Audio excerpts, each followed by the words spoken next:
Welcome back to the late day wrap up, of which we have plenty to discuss, of course, with Bitcoin and traditional markets as well. As we actually didn't even look at them at all in this morning's video, which is actually going to help massively round out the, well, medium and higher term time frame buys for Bitcoin and, well, I guess just the world markets in general. So as always, I would like to wish you the best and the happiest. Remind you as well that if you want the more long-term analysis, check out this morning's video because that is going to be more in depth there. Oh, and one last thing. A lot of people have been expressing that YouTube has not been sending out notifications for these videos, and especially the morning live streams.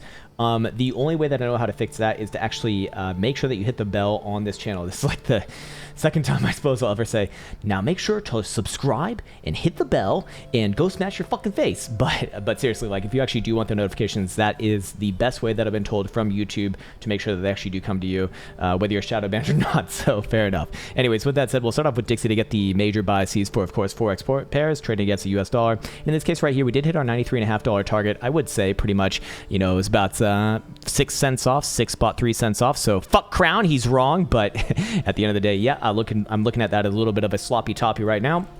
And probably going to trade a little bit down in the short term, probably somewhere back down around about 92.60 to 92.70ish region if I had to guess, and then look for a little bit of a local low right there. Long term, however, very, very good. Weekly did just kind of reject from the 55 exponential average. However, it is of course early within this week, and it's more importantly to be decided by the monthly and quarterly respectively for further continuation targets, of which I would still essentially be looking for a move towards about 94.5 over time, likely over this next month or two. Short term, however, a move back down anywhere around about 92.60 I do think is very much likely, and probably does put in the next major low right around that region. Of course, we have confirmed hidden bullish divergence from here to here. It's not going to show up on caretaker RSI right now because this is further back than my look back period, but in this case I do think that this will very likely work out, as we do have a slightly higher low right here between there and our February 2018 lows. And yes, I would be looking for this one to continue onwards and upwards, which will make me generally bullish on the US dollar versus, oops, sorry, very unprofessional.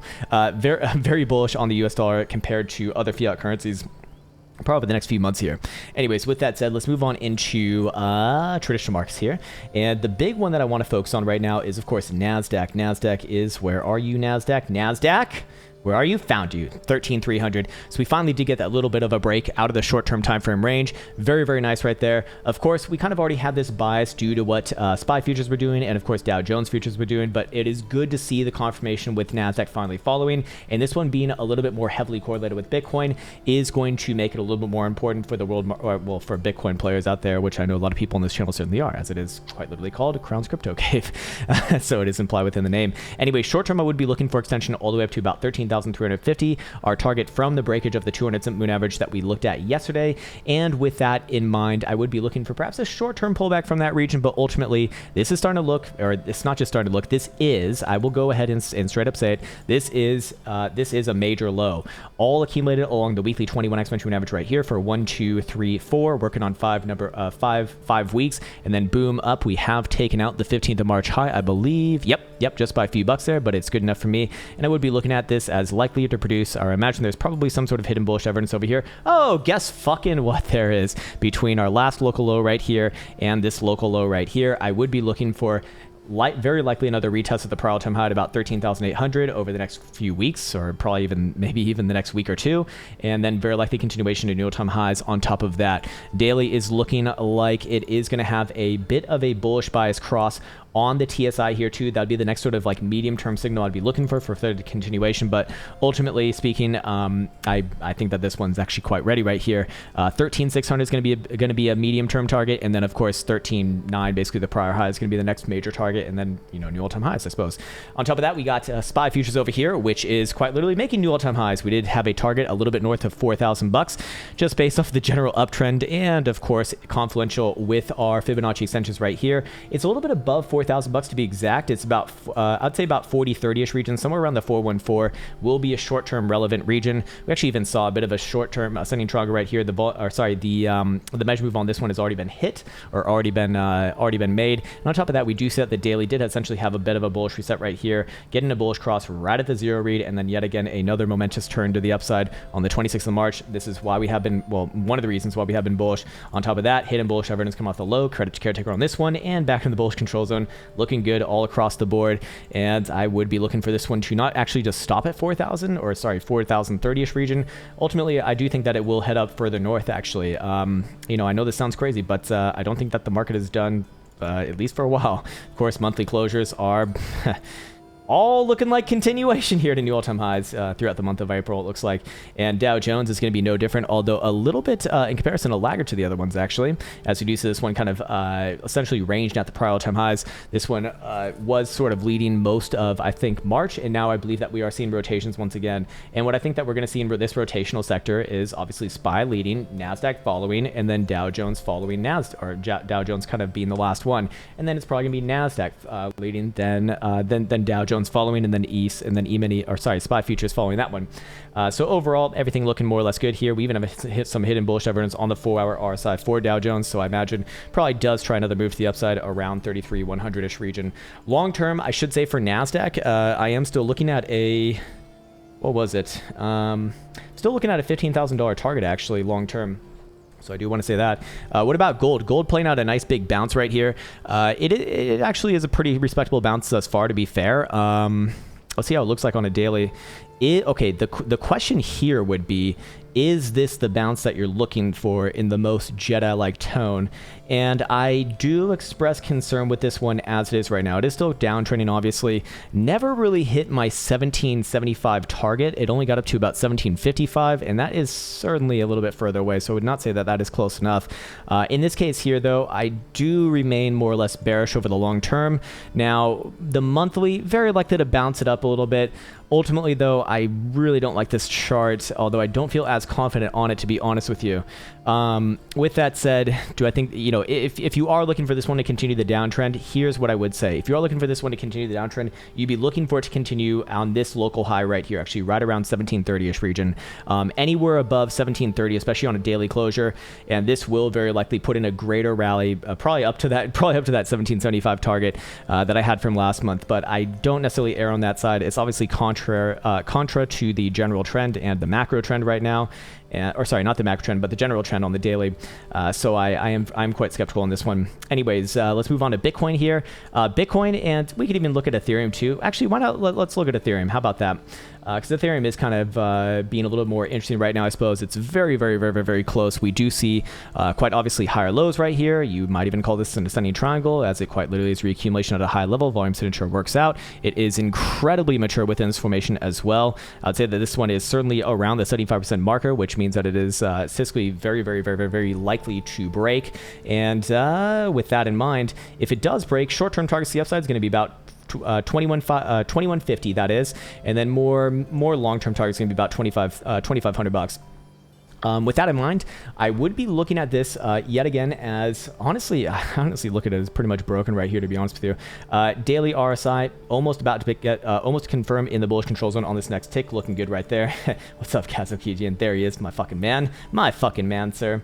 But overall, you know, this is looking quite ready. I would even say that this one's probably already done it. We do see the bullish TSI cross right at the 0 read. This is pretty much perfect, picture perfect in the way that I look at things right now, and so I am actually looking for this one to very likely follow through, probably from this level. On top of that, should I offer up a failure condition on the other side? I suppose we could really quickly. You know, you could just use this little kind of high structure right here at about 1860 as a bit of a bias buster. A little bit too far down there, in my opinion, to be like very, very relevant. But you know, below this level right here, I would switch on to looking for a little more short-term or medium-term downside of like 1775. Don't really think that's what's happening right now, but fair enough.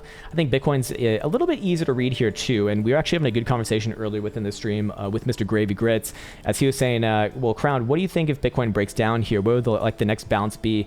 And honestly, you know, if Bitcoin actually breaks below this current low structure, which is, you know, also synonymous with the yellow 21 exponential average on the 4-hour, also that $58,000 level that we saw from yesterday's Darth Maul dildo, then I would be looking actually a lot further south. I would actually be looking a lot further south in this case, probably 54 54 to 54.5 thousand bucks, somewhere around the 200 simple and 200 exponential average on the 4 hours, where I'd be looking for on the next bounce. Actually, until that happens, I am still bullish basically on all time frames on Bitcoin.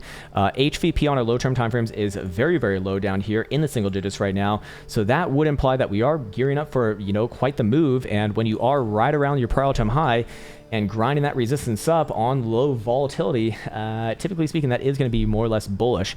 On top of that, we do see what? We do see on the daily, it is, well, just general uptrend. We do see the same sort of signature on the daily TSI, getting a bullish cross right here, obviously well within the bullish bias zone, and I'd be looking for that to kind of follow through. On top of that, we do see hidden bullish divergence on the daily, see it on the 2-day, we see it on the 3-day, and we saw it confirmed up to a 5-day as of last night's closure. So all that's looking good to me as well. I mean, the 5-day I think really speaks volumes here, as I mean, it just looks like continuation to me, to be honest with you. I don't see any real reason to be anything resembling high-term time frame bearish as long as Bitcoin's above 55,000 bucks.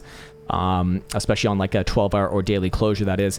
I should also mention monthly obviously continues the uptrend above the topside Krown band. We went into depth in this on this morning's video, so again, if you want the more detailed analysis, definitely check out this video, because I won't be doing it here. Should be also mentioned that accumulation distribution indicator maintains its positive slope, so I will just generally be bullish within this month. And if we do go into our momentum oscillators, daily Stokes back in the bullish control zone after playing out the same sort of trend line from our March 2020 dumps, or sorry, yeah, our March 2020 dumps way the fuck back on over here. That's your coronavirus with your 10,000 lows in September, with your like $45,000 lows, or sorry, maybe this was like, what was this? Yeah, $40,000 lows in late February, early March, and then more recently at about just about 50,000 bucks, 51,000 bucks to be exact. MACD also getting a bullish cross here too, generally good stuff. And if we go back to what's called CME charts, we still actually have this ascending triangle right here, right? Which I do still look at as likely to play out until one of two things happens. If we fail to see continuation here before tomorrow's closure, or if we do see any sort of a 12-hour or daily closure below the breakout trend line, which is 58,800. I will say that there certainly is skepticism with this, as there is certainly a lack of volume resolution that you would expect on a resolution of this formation right here. On top of that, I mean, it is still a little bit early to kind of judge it. It is more or less a holiday week here now, after all, isn't it? And typically speaking, holiday weeks are more or less slow and typically actually just kind of float to the upside in general for traditional markets. But it should be mentioned that the ascending triangle does still have a measure move right up to the 3.618 Fibonacci extension, which is just under 70,000 bucks, with an area of interest along the way at the 3 spot at around 63,000 bucks as well. So, you know, with all that in mind, I do suppose I'm basically bullish on all higher term timeframes for Bitcoin. Lower term timeframes, if they want to play a pullback, I think the areas of resolution here are pretty damn obvious. Mostly the same thing as what we spoke about on this morning's video. Either a 2-hour or 4-hour delta closure below 58,000 bucks, or a wick lower than yesterday's low at 56,899 on Mexico. If one of those two things happens, I would look for a deeper retracement, at the very least down to 55,000 bucks. Personally speaking, maybe 54,500, something like that would be okay as well. But somewhere around there is where I'd be looking towards. And then on the other side, actually the same sort of trade does exist, at least in my opinion as well. Of course, it's not financial advice, I'm not a financial advisor, but anywhere above yesterday's high, which is 59,950 on Mexico. And if we go to stamp, it is 59,816 spot 17. So check your exchange, and I want to see consensus amongst exchanges here, but ultimately, if that does happen, I'd be looking at that as yet again another continuation signal for the short-term time frame. So realistically, to kind of wrap up my thoughts, medium, high, and macro time frames are all bullish. I mean, we're just kind of seeing continuation here. The same shit that we've been speaking about for like a long time now. It's probably getting boring as hell, but it is what it is. Anyways, more importantly with that, it's a short-term time frames that are a little bit in limbo, but if anything, I mean, it's still maintaining the uptrend here, so I respect that until it doesn't, as the trend is your friend until it's not, and then you switch your trend, and then you switch your friends as well. So with all that said, you know, generally bullish here, basically on all time frames, I suppose. Whether we have another, you know, $4,000 pullback, I mean, maybe it's relevant for you if you're on the shorter term time frames. Absolutely. You know, a $4,000 move is a $4,000 move at the end of the day, and it's, you know, very much tradable. But long term, still looking for new highs in April, and I think that's what I'll leave you off with. I would like to sign off now. I'd like to also wish you the best. Take care, and see you soon.